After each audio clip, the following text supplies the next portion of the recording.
أعوذ بكلمة الله من كل الشيطان الرجيم. بسم الله الرحمن الرحيم. السلام عليكم ورحمة الله وبركاته. بسم الله الرحمن الرحيم. الحمد لله رب العالمين حمدا يوافي نعمه ويكافئ مزيده. اللهم صل على سيدنا محمد وعلى آل سيدنا محمد. اللهم فقهنا في الدين وعلمنا التأويل وارزقنا فهم النبيين وحفظ المرسلين وإلهام الملائكة المقربين. اللهم يا قوي يا متين اكفي شر الظالمين. اللهم عافنا من كل بلاء الدنيا وعذاب الآخرة ومن شر الدنيا وشر الآخرة. ربنا آتنا في الدنيا حسنة وفي الآخرة حسنة وقنا عذاب النار. وصلى الله على سيدنا محمد وعلى آله وصحبه وبارك وسلم والحمد لله رب العالمين. أعوذ بالله من الشيطان الرجيم. بسم الله الرحمن الرحيم. سبحانك لا علم لنا إلا ما علمتنا إنك أنت العليم الحكيم. رب اشرح لي صدري ويسر لي أمري واحلل عقدة من لساني يفقهوا قولي. Baik, kita recap pada previous session sifat bahasa page muka surat 1. Apa itu? 183. 183. Baik, Allah punya sifat basar adalah sifat ma'ani. Ma'ani ada berapa sifat? Ada tujuh sifat. Kudrat, iradat, ilmu, hayat, sama', basar, kalam. Basri, basar, basirun, basiran, basirin, semua satu kapal. Makna dia apa? Melihat. Allah melihat. Tetapi Allah Ta'ala melihat segala yang maujud, segala yang ada termasuk yang qadim, iaitu zat je. Nanti orang tanya, Allah boleh tengok dia tak? Allah boleh tengok zat Allah? Boleh lah. Sebab zat Allah itu maujud, ada, dan dia adalah qadim. Tu muka surat 180 dia kata Allah Ta'ala melihat segala yang maujud, ada, termasuklah yang qadim. Benda qadim ni cuma zat Allah, lain tak qadim tu ya. Senang nak ingat. Sebab perbicaraan daripada sifat 20, dia secara garis besar kita berbicara soal zat dan juga yang lain daripada zat Allah. Lain daripada zat Allah disebut apa? Makhluk, tu saja. Zat Allah qadim dan makhluk adalah hadis baru. Apa itu baru? Dari tiada kepada ada. Okay, good. Jadi kalau ada orang kata Nabi Muhammad tu Allah, Allah tu memangku jawatan Nabi lah, apa benda semua bla bla bla, itu asas kan? Tak tahu nak beza antara zat Allah dengan Nabi Muhammad. Sampai nak menuhankan Nabi Muhammad ataupun memakhlukkan Allah, habislah rosaklah akidah Jahannam. Tu berlaku sekarang. Sebab itu benda akidah ni kena take concern, kena ambil berat, jangan rasa macam alah dah tahu dah Allah tu melihat.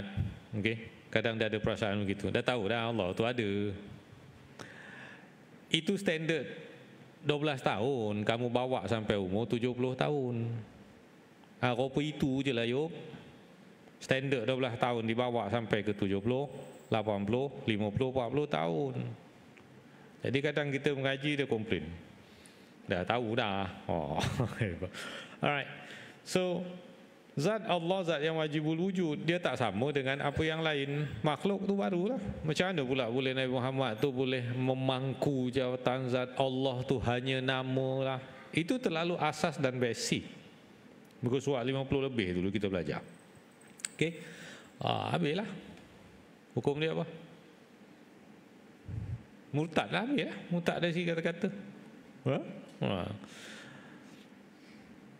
Tersesatlah dari segi undang-undang. Kita tak boleh kata dia tu kafir. Kafir nanti lepas macam kes apa? Atau kes digombak ke mana? Saya tak ingat ke.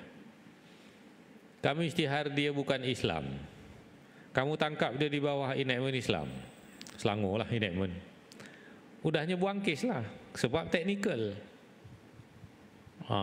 Jadi dikatakan dia dari segi undang-undang dia tersesat. Okay, right.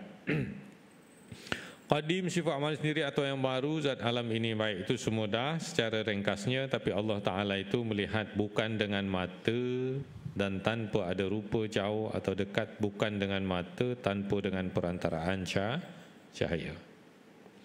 Manusia je dengan mata, manusia je dengan perantaraan cahaya. Okey. Nabi SAW pernah menegur, itu hukumnya sunat. Kalau seorang imam, dia nak mengimamkan solat, dia menghadap ke belakang makmumnya dan dia berkata, tolong luruskan dan penuhkan saf. Kemudian Nabi bersabda apa? Itu hadis daripada Anas bin Malik. Fa ini arakum min wara'i zuhri. Aku boleh nampak, ini makhluk. Nabi kata aku boleh nampak daripada belakang tubuhku. Itu antara mukjizat Nabi lah. Okey, kita tak boleh nampak. Baik. Jadi kalau melihat, sebab itu kalau orang tidur dia tidak boleh melihat. Atau orang memejamkan mata dia tidak boleh melihat. Sebab apa? Alat kita nak melihat dengan mata dengan perantaraan cahaya. Jadi kalau dah pejam memanglah tak boleh nampak sebab tak ada cahaya masuk. Itu konsep asas. Supaya tahu. Sebab tu bila belajar sifat 20, kadang kita cerita soal makhluk dan kita cerita soal Allah, sifat Allah, supaya tak ada keliru. Dulu saya dah cakap dah, kamu nak kenal apple mesti tahu pisang, supaya tidak menyangka apple sebagai pisang dan menyangka pisang sebagai apple. Ternyata hari ini berlaku orang tak tahu bezakan antara Nabi Muhammad dan juga Allah. Itu berkaitan dengan akidah. Jadi kalau mata dah tutup, tak bolehlah melihat. Apa hukum memejamkan mata ketika solat tadi? Sembahyang. Allahu Akbar. Merem mata ni. Hukumnya makruh. Okey, hukum dia makruh. Apa hukum solat tak banyak tempat sujud? Tengok sana, tengok corak tu, tengok corak ni, tengok jam orang sebelah. Makruh. Hukumnya makruh. Okey. Adakah orang yang pejam tu mesti tertidur? Tak mesti. Kadang mengantuk. Sebab tu dalam fiqh ada sebut beza antara mengantuk dan juga tidur. Tidur batal. Mengantuk tak batal. Apa dobit, kriteria ataupun dia punya yardstick, mi'yar dia nak tahu seorang tu ngantuk ataupun tidur. Awak ni tidur ke ngantuk?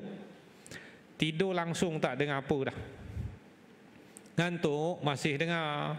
Tahulah imam tu baca surah tapi gitu-gitu je lah, tak clear. Tu masih lagi. Bila orang sujud dia sujud, bila rukuk dia rukuk. Tapi kalau dah terlelap, even a micro sleep, 2-3 second dia tak dengar apa pun, tertidurlah tu, habislah, batal lah. Okey. Dan kemudian itu anda belajar dalam fiqh, tidurnya orang yang berkaitan dengan wuduk, tertidur juga boleh batal, kecuali orang yang duduk tidak terangkat punggungnya atau punggungnya dalam keadaan tetap. Kenapa macam tu pula? Sebab we presume, kita anggapkan orang yang bergerak dia punya papan punggung tu dia mengeluarkan angin. Okey. Tidur baring batal. Cerita batal tak batal, duduk tidur tak tidur ni cuma cerita gerak tak gerak, cerita dalam posisi duduk. Okey. Okey, next.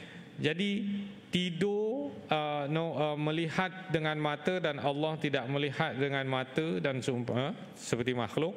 Habis itu Allah melihat dengan apa? Sifat melihat. Itu fungsi sifat berdiri pada zat Allah SWT. Okey, saya sampai pada kullu mawjudin yasihu ayyura wa yusma, setiap yang ada itu sah untuk dilihat dan didengar. Okey, sekarang kita beri dalil. Apa dalil awak cakap Allah melihat ni? Bismillahirrahmanirrahim. Wallahu basirum bima ta'malun. Tanwin bertemu bang jadi apa bang?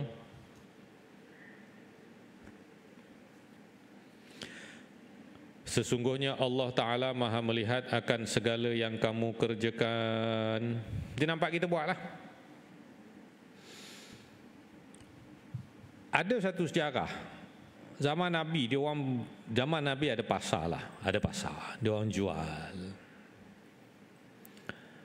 So dia orang jual tamar tu, masuk dalam karung, atas yang cantik-cantik, bawah yang busuk dan buruk. Bila kita ada satu jawatan, namanya wilayah hizbah dalam pemerintahan Islam, wilayah hizbah. Sekarang ni di New Zealand ada, di Malaysia saya macam tak dengar lah. Jadi ke tak jadi? Ombudsman. Ombudsman ni integriti lah, jawatan kuasa, siapa pegawai-pegawai yang buat tak betul. Okey. So wilayah Hizbah zaman Nabi, kerja dia lebih spesifik cek harga barang. Dia masuk pasar, dia cek siapa peniaga yang penipu. Kan? Zaman-zaman menipu tu zaman dulu dah ada lagi dah. Susu campur air. Okey, dan seumpamanya menipu dalam berniaga. Jadi kes kurma tu, bila cek punya cek, ada benda busuk dalam karung tu. Atasnya elok.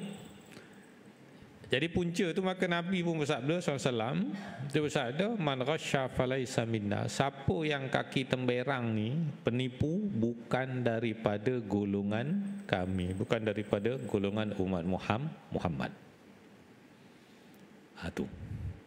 Jadi orang menipu ni sebenarnya, dia banyaklah, bukan soal makanan saja boleh menipu, soal timbangan boleh menipu. Betul lah. Timbangan boleh menipu. Yang pandai mengejas timbang boleh menipu. Yang pandai mengejas ukuran boleh menipu. Kata 12 kaki jadi 11 kaki, dah untung sekaki. Kalau projek besar dah beruntung berapa ribu di dunia lah. Okay. So man ghasya falaysa minna, siapa yang berbohong, menipu, maka bukan dari golongan kami. Wallahu basirun bima ta'malun, dan Allah itu maha melihat apa yang kamu kerjakan. Sebab itu orang yang punya integriti, anda bekerja, dia bukan kira bos ataupun supervisor nampak ke tak nampak. Sebab kerja ni ibadah, tak kira lah apa kerja kamu, asalkan jangan tuang solat, maka kerja tu jadi haram. Kenapa? Saya cat rumah aja, apa pula haram? Sebab awak tak sembahyang. Haram aridi, bukan haram li zatihi, haram li ghairihi. Maka sumber ni dia akan bertele-tele kepada sumber pendapatan tu, awak bagi makan kepada family awak, bagi makan tu jadi problem lah tu je. Sebab orang sekarang dia jarang nak mungkin segelintir, mereka jarang untuk menitik beratkan soal keberkatan.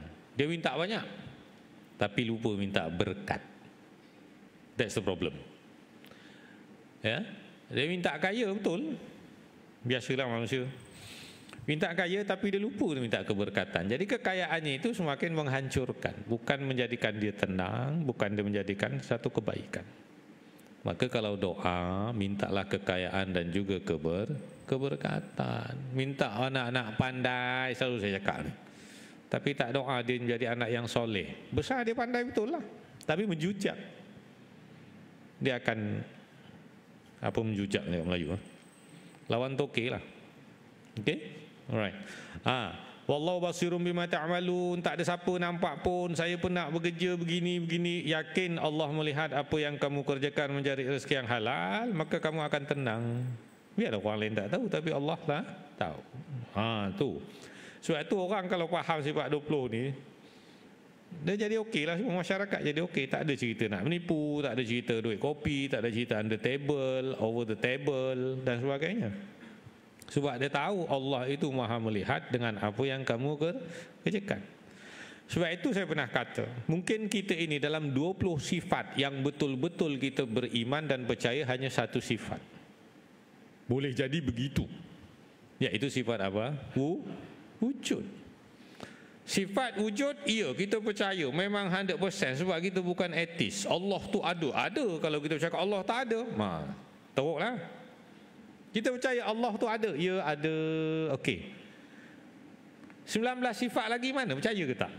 Mengapa 19 sifat yang lain kita tidak percaya seperti mana dengan sifat wujud tu tadi?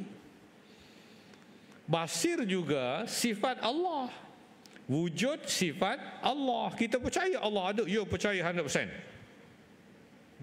Bila tang Allah melihat, maka kita buat macam-macam, buat tak faham.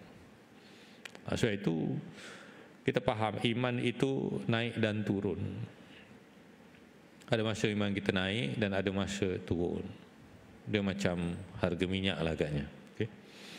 Ada masa naik dan harga turun. Wajadidu imanakum, sebab diumpamakan seperti baju, boleh buruk. Wajadidu imanakum biqauli la ilaha illallah, kamu perbaharui iman kamu dengan selalu berzikir la ilaha illallah. Selalu buat begitu. Baik.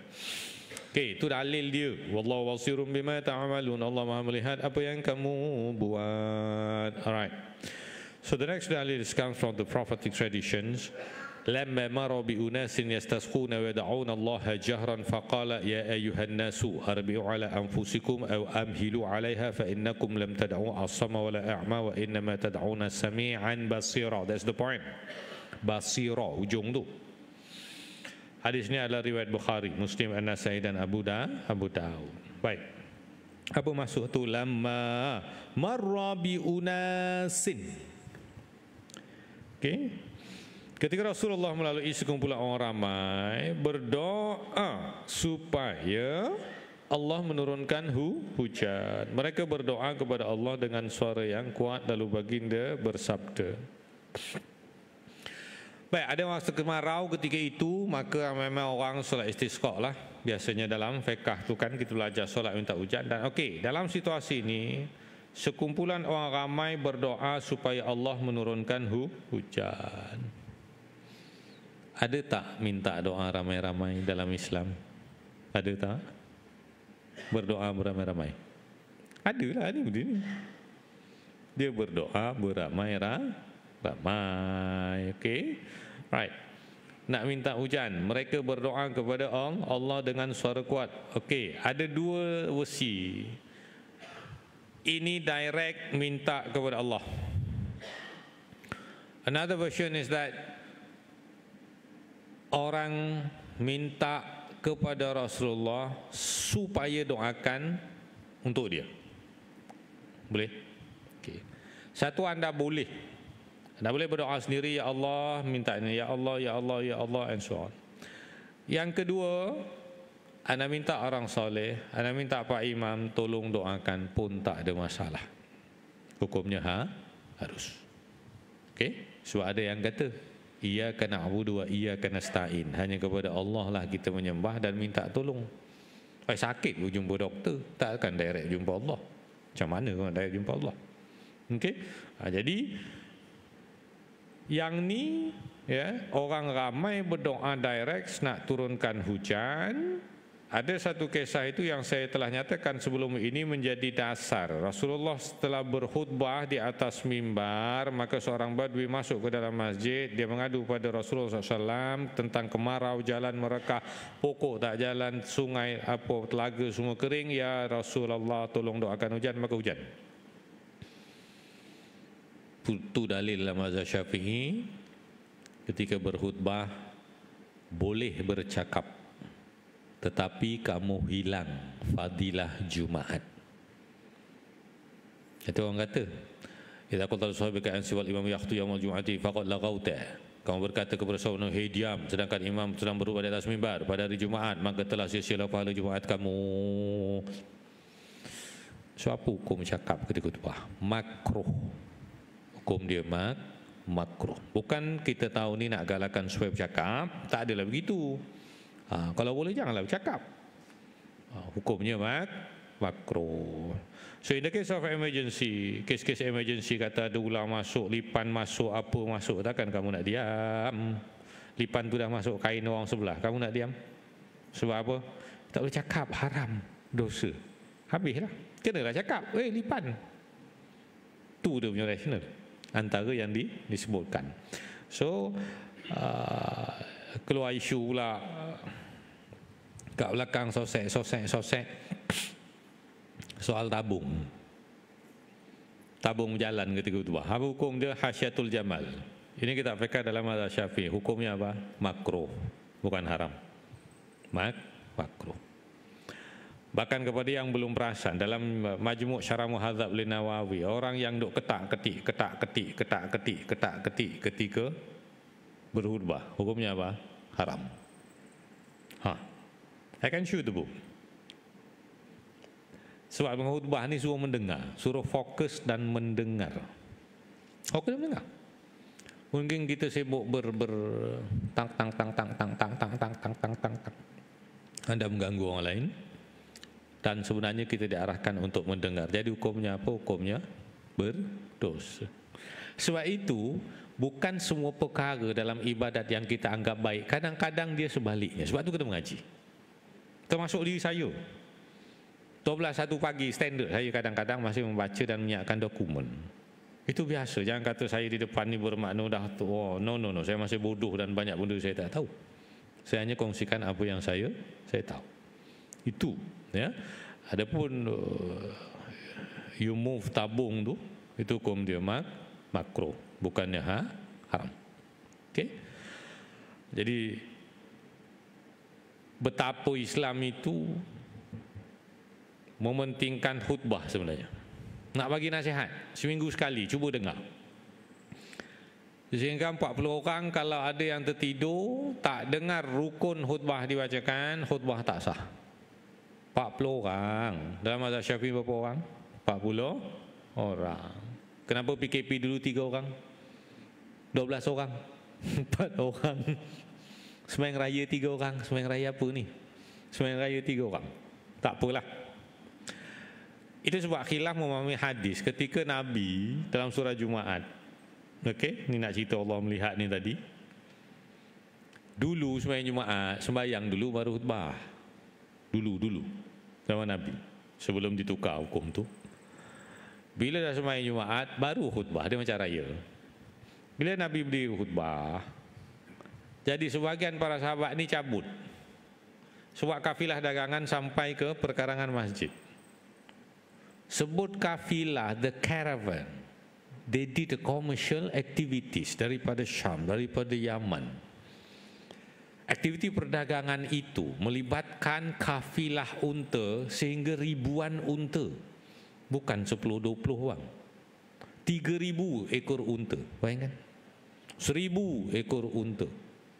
Semua itu rombongan untuk mengimport barangan daripada Jordan, Syria, Lebanon, sekaranglah Syam. Jadi bila sampai depan masjid, orang semua nak menyerbu dagangan tu, ada benda baru apa? Macam dululah viral orang buka bandel, betul tak? Tempat bihari apa orang buka bandel, jadi semualah nak datang. Kok dapat duit Jepun ke, duit US ke, duit Korea. Jadi bila orang begitu, sahabat sebagian tengok. Wataraku kaqaima, mereka meninggalkan wahai Nabi Muhammad SAW seorang diri bercakap. Okey, isu dia berapa orang yang stay dengan Nabi berkhutbah. Maka ulama berbeza pandangan. Ada yang kata 12 orang, ada yang kata begitu, ada yang kata begini. Itu punca mengapa bilangan yang sah pada solat Jumaat itu berapa orang berlaku khilaf. Maka mazhab Syafi'i itu 40 orang. 40 orang ni mesti dengar tau. 40 orang mastautin, orang dan bermukim.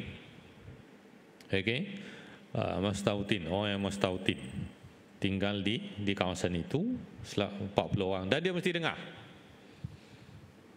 38 je dengar, 2 tidur, disqualified, fail.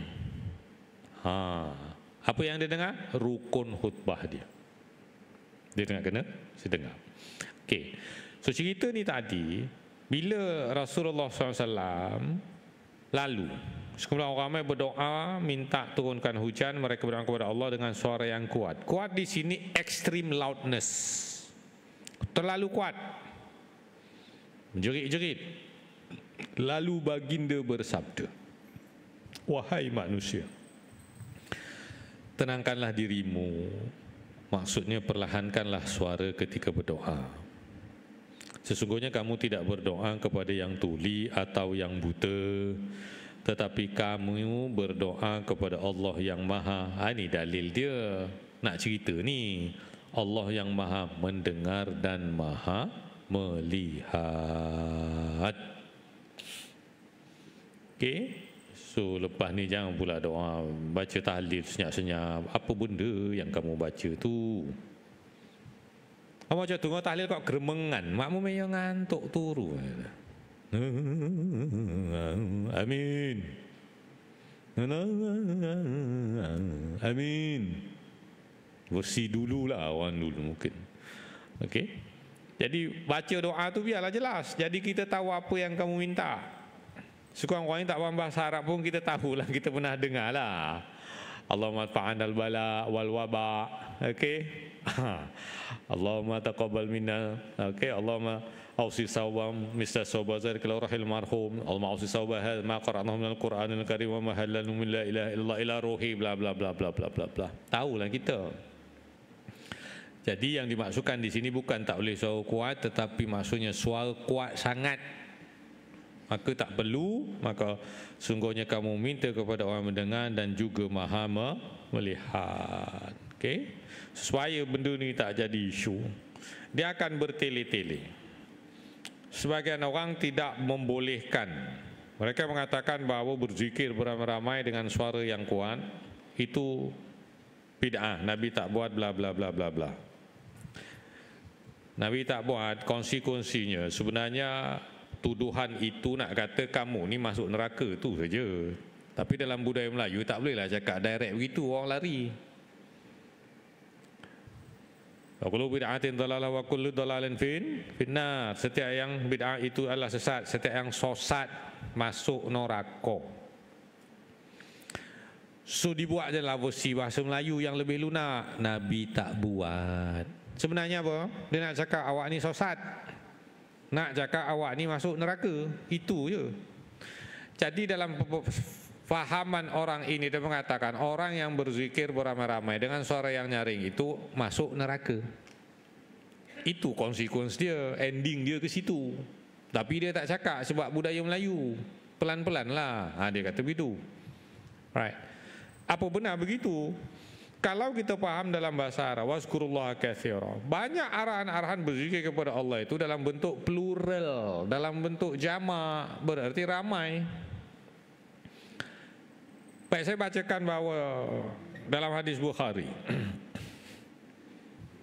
Sebab begini, dalam kuliah anda nampak tenang sebenarnya. Anda nampak tenang, tapi nanti di luar kuliah orang banyak bertanya kepada saya. Ada yang tahan saya di tangga, ada yang tahan saya tepi kereta, ada yang dan semacam orang tanya begini-begini. Okey. Jadi saya kena jelaskan. Dari pertanyaan itu kita boleh tahu anda ikhlas bertanya atau mau tes saya. Kadang-kadang begitu. Manusia ini kadang-kadang nakal. Dia bertanya ada banyak-banyak jenis. Satu bertanya kerana nak menekan orang sebelah. Betul? Sebab apa? Orang sebelah ni lihat tak bayar hutang. Jadi dia tak ada cara lain, dia puangkan, apa hukum dia tak bayar hutang, Ustaz? Tapi dia pergi haji, dia pergi umrah setiap tahun, hukumnya sah. Umrah macam cerita lah, haji macam cerita. Tapi orang yang melewatkan bayaran hutang itu hukumnya zalim. Zalim. Kecuali dia memang tak mampu lah, tunggulah KIV dulu, abang bila mampu. Semua orang pernah merasa ni, saya pun pernah rasa, bila orang nak minta bantuan, pinjam itu ini, okey, kita bagilah. Bila kita lewat, dia boleh tanya lagi, bila Ustaz?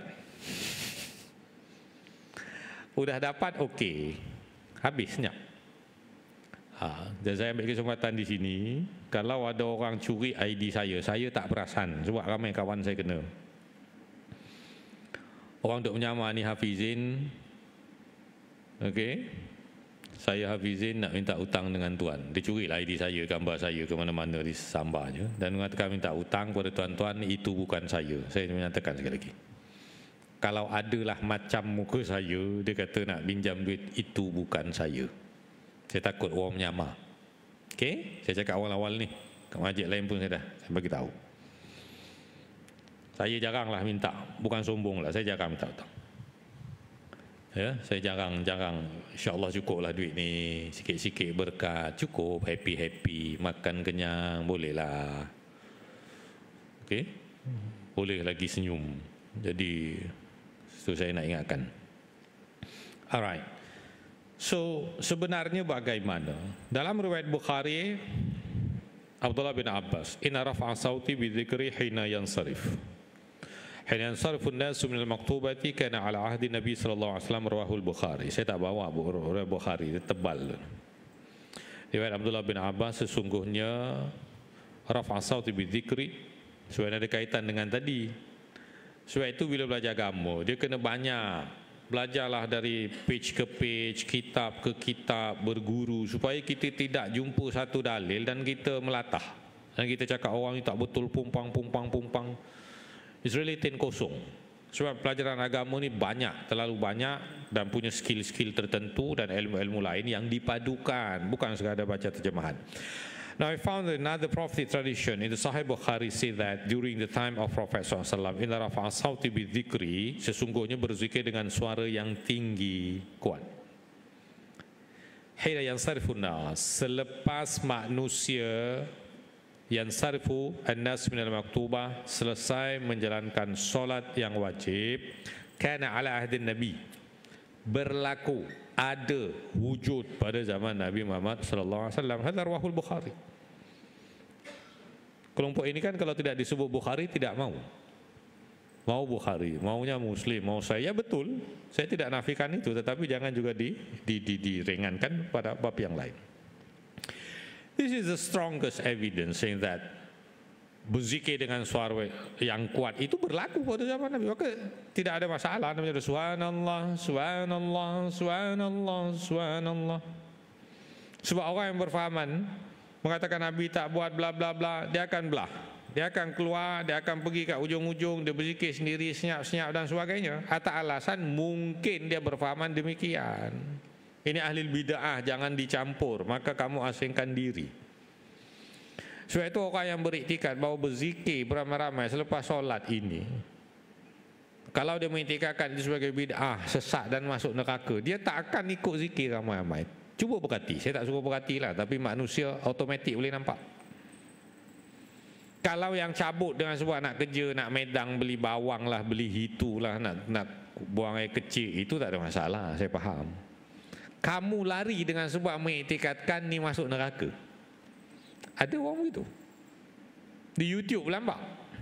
Allah jisim, semua tu ada PhD, ada master, ustaz dan sebagainya. Sebab itu saya selalu kata, Anda forward potongan video, Anda harus tanya, ustaz ni fahaman apa? Fahaman Wahabi, Ahlussunnah wal Jamaah, Syiah, Mujassimah, Musyabbihah. Ni zaman sekarang. Kena kenal, jangan main forward shot sendiri. Kena tahu ni apa. Okey? Sebab ada cara halus, kadang-kadang cara halus. Tak payahlah zikir-zikir saya nak bagi kuliah ni, nanti masa tak banyak. Yang sebenarnya dia tak nak bagi kamu berzikir beramai-ramai, itu je, bukan nak bagi kuliah sangat pun. Saya nak kuliah cepat ni, jadi kalau boleh tak payahlah zikir lama-lama. Dia boleh instruct begitu pula. Dia tak cakap lah jangan berzikir yo. Tak boleh nampak sangat dia punya color dia tu nanti. Okey? Dia kena mengaji kuat. Jadi ini yang dimaksudkan di sini itu adalah berdoa dengan secara kuat with extreme loudness, berek-berek. Surah payah berek-berek. Okey? Akthiru zikrallah hatta yaqul munafiquna innakum mura'un. Perbanyakkanlah zikir kepada Allah sehinggalah orang-orang munafik mengatakan kamu itu seolah-olah seperti riak. So dalam bab zikir, ya Allah melihat kan, ada berzikir. Ada orang berzikir terlalu lama. Ada orang yang berzikir sampai bergoyang-goyang badan. Itu ada, dalilnya ada.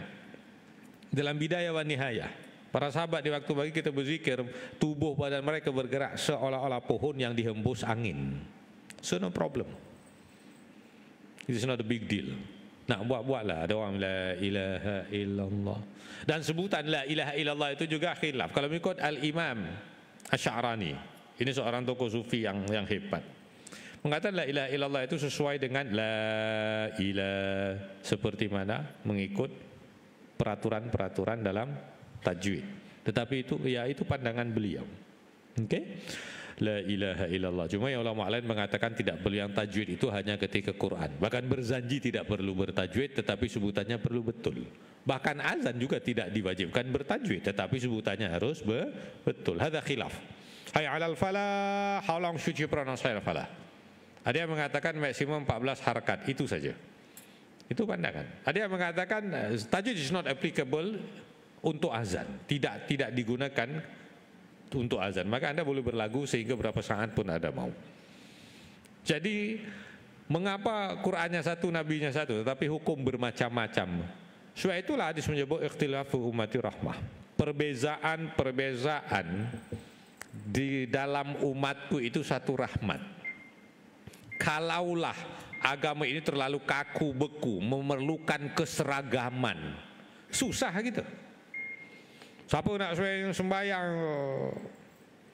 berjamaah, dia mesti berpakaian putih. Berapa orang yang lulus malam ni? Saya pun tak lulus.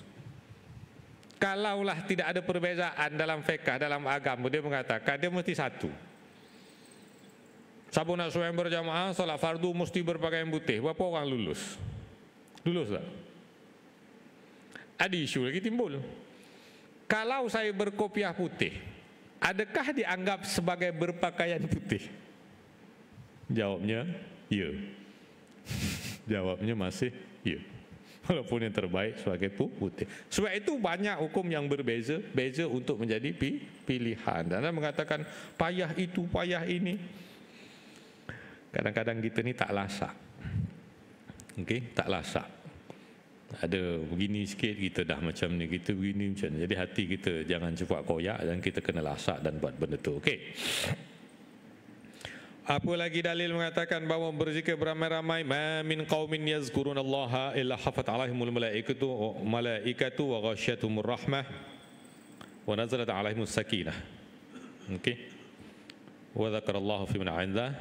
Tidak ada satu kaum yang berzikir pada Allah melainkan malaikat menaunginya dengan kerahmatan dan turunlah ke atas mereka ketenangan dan Allah menyebut dia di sisinya.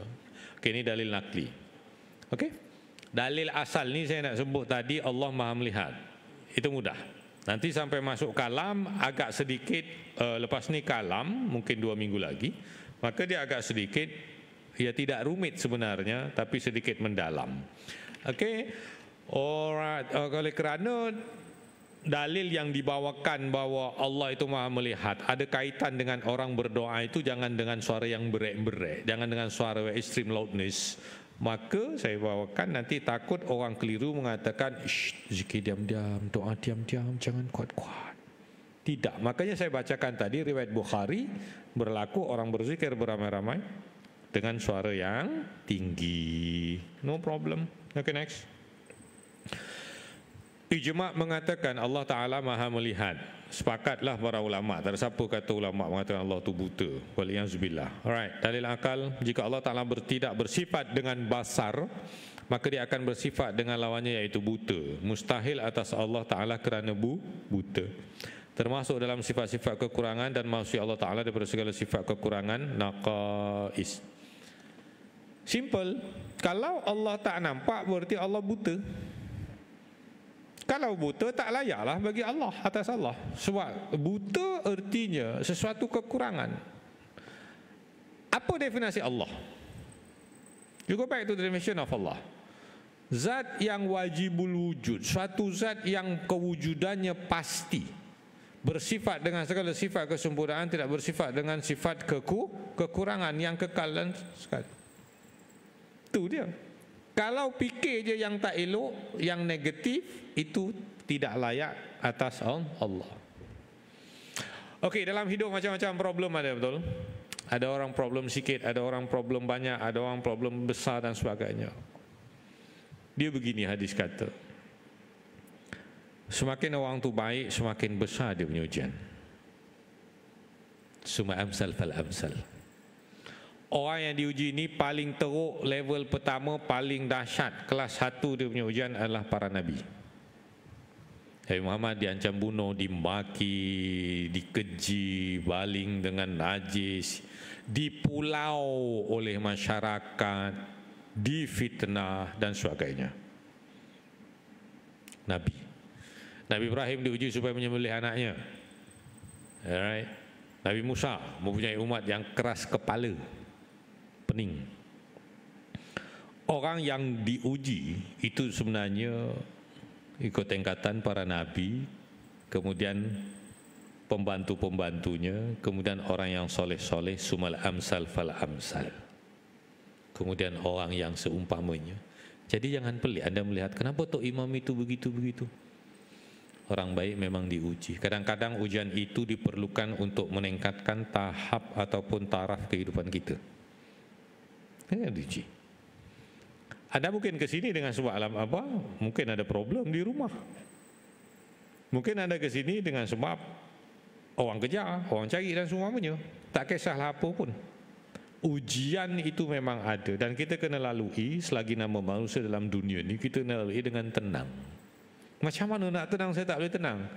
Awak belajarlah sifat 20, insya-Allah tenang. Sebab bila sifat 20 awak kenal Allah.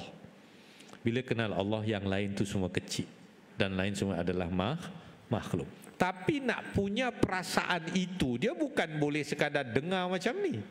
Dia harus punya penghayatan tentang sifat 20. From the beginning, the existence, the attribute of Allah. Wujud sampai habis kaunuhu mutakalliman, barulah dapat meresap. Kalau tidak, ya Allah tu tak berapa feeling tu tak ada. Okey. Jadi Allah tidaklah buta. Jadi sebab tu ujian para nabi, para ulama dan seumpamanya. Sehinggalah sebab itu anda jangan kata kenapa orang nakal dia okey, dia sihat, kenapa orang nakal dia enjoy, kenapa orang nakal banyak duit, kenapa orang nakal okey aja. Tu jawapan tadi. Firaun tak pernah sakit. Tu di dunia bang. Esok di akhirat terbaliklah pula. Orang yang soleh pula akan beruntung di sana, orang yang senang kat sini akan susah di sana.